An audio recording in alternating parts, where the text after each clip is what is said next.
Why do we Muslims believe that Islam is the final religion or the best religion of Abraham?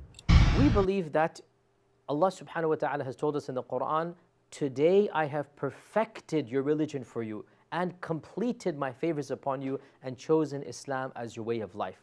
Indeed, all the prophets came with Islam. Prophet Moses came with Islam. Prophet Jesus came with Islam. Prophet Ibrahim came with Islam. And the general message of all of these prophets was the same. And the general law was the same. But we believe that the law as found according in our Sharia that the Prophet ﷺ brought, it is the most merciful law. It is the most compassionate and the most all-encompassing for all cultures and generations. The previous laws were not as perfect. They were not imperfect, because nothing from Allah is imperfect, but they were not as perfect. And the Quran explicitly mentions that, for example, the laws of the Jews was very strict compared to our laws. And if you look at their laws, you will find that it's actually much more stricter than ours. And ours are essentially similar, but still there's a little bit of mercy here, that some leeway is given. So it's not as if those laws, when they were revealed, were wrong. It's that they were harsher or more strict or whatnot, and our laws kind of loosened it up a little bit, made things a little bit easier. So we say that